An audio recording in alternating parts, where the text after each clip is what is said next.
19th, 1996, boxing legend Muhammad Ali emerged in front of an unknowing crowd in Atlanta. While already in the grips of Parkinson's, he was the champ and remained a singular figure in our world. That moment in Atlanta, one of the many that Ken Burns will explore in a series of virtual events celebrating his upcoming documentary, Muhammad Ali. Ken Burns remains with us. And Ken, talk about the decision to make Muhammad Ali a Ken Burns subject. Well, he is just one of the most, people throw the word iconic around. He's mythical.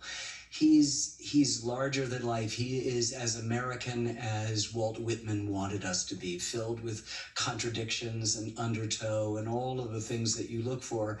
And obviously, as he was proclaimed the greatest athlete of the 20th century, his life seemed to touch on all the major issues in the second half of the 20th century, issues that are still with us, some of which we were talking about before, but certainly race and civil rights and religion and politics and war and now Me Too and other things. He just seems to be at an intersection of that.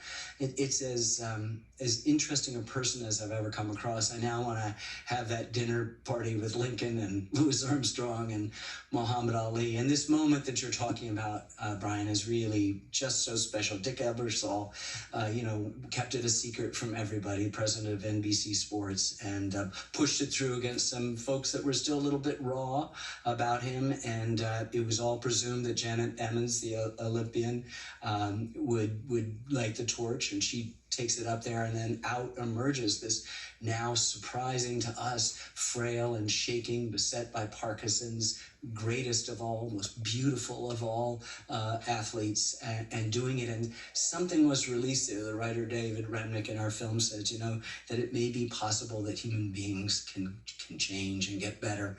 We sort of let go of our whatever we had built up.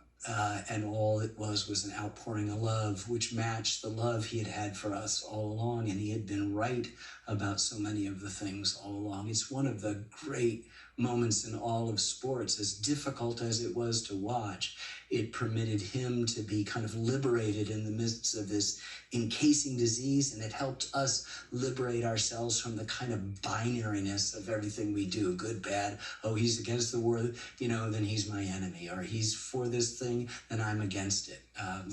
Changes his religion to the Nation of Islam. It's a wonderful and utterly American story, and there are lots of really great documentaries, I should say, off the bat. And Sarah Burns, my daughter, and David McMahon, my son-in-law, and I, we've made a few films like the Central Park Five and Jackie Robinson. We've been wanting to tell a story that was soup to nuts, from boyhood, birth in Jim Crow, Louisville, Kentucky, to death by Parkinson's not that many years ago, and all that he represented, all that he did, and all that he came to mean. The film I just finished, Brian, as you know, was on Ernest Hemingway, and that didn't end too well. This guy dies the most beloved person on his planet, which is something maybe all of us should think about tilting towards.